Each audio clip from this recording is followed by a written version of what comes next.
یہ عظمت باطل دھوکا ہے، یہ شوکت باطل کچھ بھی نہیں، مٹی کے کھلونے ہیں سارے، یہ کفر کے لشکر کچھ بھی نہیں۔ اللہ سے ڈرنے والوں کو باطل سے ڈرانا مشکل ہے، اگر خوف خدا ہو دل میں تو طاغوت کے پیکر کچھ بھی نہیں۔ دستور بھی ہے، تنظیم بھی ہے، تہذیب بھی ہے، تعلیم بھی ہے، منشور جو اپنا قرآن ہو کیسر و کسرا کچھ بھی نہیں۔ قرآن اگر دستور نہیں، اسلام اگر منظور نہیں، حیرت ہے ایسے مسلمان پر، پھر یہ ملک و ملت کچھ بھی نہیں۔ سلطنت عثمانیہ کی کہانی 13ویں صدی کے آخر میں عثمانی خاندان کے بانی عثمان اول کی قیادت سے شروع ہوتی ہے۔ اس نے 15ویں صدی میں محمود فاتح کے دور حکومت میں عام کامیابیاں حاصل کی، جس نے 1453 میں قسطنطینیہ پر قبضہ کیا تھا۔ اس تاریخی واقعے نے سلطنت کی ایک زبردست عالمی طاقت میں تبدیلی اختیار کی۔ یہ کہانی تب سے شروع ہوتی ہے جب ایک رات عثمان ایک بزرگ شیخ ادیبالی کے گھر میں سو رہے تھے کہ انہوں نے ایک خواب دیکھا کہ ان کے سینے سے ایک درخت اگ کر ساری دنیا پر سایہ ڈال رہا ہے۔ انہوں نے جب شیخ کو خواب سنایا تو انہوں نے کہا، عثمان میرے بیٹے مبارک ہو، خدا نے شاہی تخت تمہارے اور تمہاری اولاد کے حوالے کر دیا ہے۔ اس خواب نے عثمان غازی کے لیے تحریک کا کام کیا، کیونکہ وہ سمجھنے لگے کہ اب انہیں خداوندی تائید حاصل ہو گئی ہے۔ اس کے بعد انہوں نے آس پاس کے سلجوق اور ترکمان ریاستوں اور بالآخر بازنطینیوں کو بے درپیش شکستیں دے کر اناطولیہ کے بڑے حصے پر اپنا جھنڈا گاڑ دیا۔ یہی خواب بعد میں 6 صدیوں تک راج کرنے والے سلطنت عثمانیہ کا بنیادی جواز بنا رہا، جس کے سائے میں انہوں نے نہ صرف اناطولیہ بلکہ 3 براعظموں کے بڑے حصوں پر صدیوں تک حکومت کی۔ یہ تب کی بات ہے جب مسلمان پچھلے 700 برسوں سے قسطنطینیہ پر قبضہ کرنے کی کوششیں کرتے چلے آئے تھے، لیکن اس کا جغرافیہ کچھ ایسا تھا کہ وہ ہر بار ناکام رہے۔ قسطنطینیہ کو 3 طرف سے بحیرہ فاسفورس نے گھیرے میں لیا ہوا ہے، جو اس کے لیے شہر پناہ کا کام کرتا ہے۔ بازنطینیوں نے گولڈن بورن کو زنجیریں لگا کر بند کر رکھا تھا، جبکہ دوسری جانب ان کے 28 جنگی جہاز پہرے پر معمور تھے۔ 22 اپریل 1453 کو عثمانی سلطان محمد فاتح نے ایک ایسی چال چلی جو کسی کے سان و گمان میں بھی نہ تھی۔ انہوں نے خشکی پر تختوں کی شاہراہ تیار کی اور اس پر تیل اور گھی ڈال کر اسے خوب پھسلوا بنا دیا۔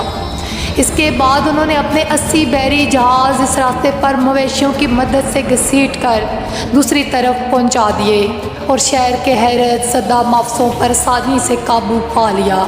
محمد فاتح نے اپنا دارالحکومت قسطنطینیہ منتقل کر کے اپنے لیے قیصر روم کا خطاب اختیار کیا۔ فاتح کے پوتے سلیم اول کی نظریں کہیں اور تھیں۔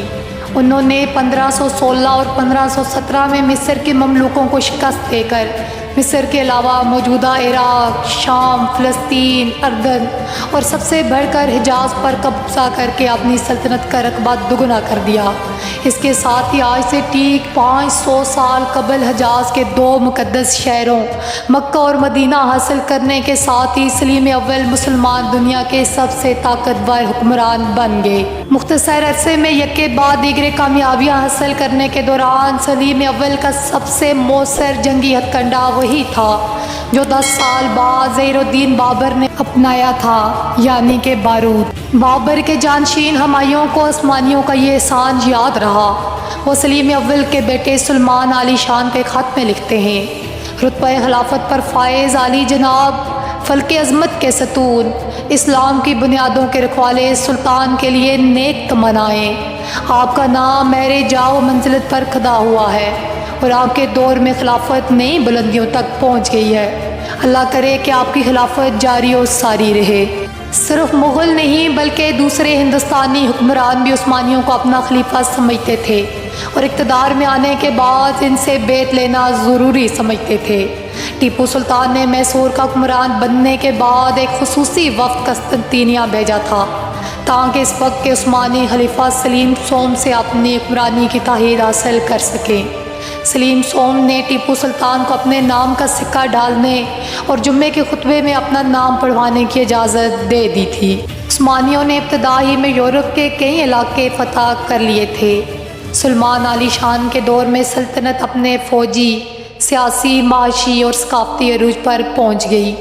سلمان نے بغداد اور ہنگری فتح کر کے اپنی سرحدیں وسطی یورپ تک پھیلا دی۔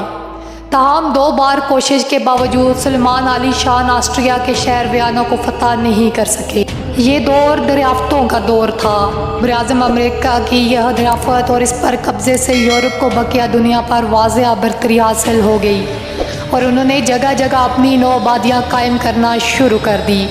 16ویں اور 17ویں صدی عیسوی میں سائنس اور ٹیکنالوجی کے میدان میں یورپ نے بقیہ دنیا کو پیچھے چھوڑ دیا۔ اگر عثمانی بھی پرنٹنگ پریس سے استفادہ حاصل کر دیتے تو شاید آج دنیا کی تاریخ مختلف ہوتی، لیکن سلطان فاتح کے بیٹے بایزید دوم نے 1483 میں عربی رسم الخط میں کتابیں چھاپنے والوں کے لیے موت کی سزا مقرر کر دی۔ چنانچہ یورپ آگے بڑھتا چلا گیا۔ عثمانی سلطنت سال بے سال سکڑتی چلی گئی، حتیٰ کہ پہلی جنگ عظیم کے دوران انگریزوں نے ان سے اناطولیہ کے علاوہ تقریباً تمام علاقے چھین لیے۔ ہندوستان کے مسلمانوں کو اس کا بڑا دکھ ہوا، کیونکہ وہ عثمانی خلیفہ کو اپنا مذہبی حکمران اور رہنما سمجھتے تھے۔ انہوں نے 1919 میں مولانا محمد علی اور مولانا شوکت علی کی قیادت میں تحریک خلافت شروع کی، جس میں انگریزوں کو دھمکی دی گئی کہ اگر انہوں نے خلیفہ عبدالحمید کو معزول کرنے کی کوشش کی تو ہندوستانی مسلمان ان کے خلاف بغاوت کر دیں گے۔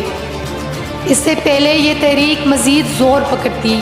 1922 میں کمال اتاتارک کی قیادت میں قوم پرست طاقتوں نے ملک کا اقتدار سنبھال کر خلیفہ عبدالحمید کو معزول اور خلافت کے منصب کو ختم کر دیا، اور یوں 623 برس تک شان اور شوکت سے راج کرنے والی اس عظیم سلطنت کا سورج ہمیشہ کے لیے غروب ہو گیا۔ اگر آپ کو اسلامی سلطنت اور اس کی تاریخ میں دلچسپی ہے اور آپ مزید ایسی ویڈیو دیکھنا چاہتے ہیں تو میرے چینل کو سبسکرائب کر دیں اور بیل آئیکن کو بھی لازمی پریس کر دیں تاکہ آئندہ آنے والی ایسی تمام ویڈیو آپ کو بر وقت ملتی رہے۔ اللہ آپ سب کا حامی و ناصر ہو۔ اللہ حافظ۔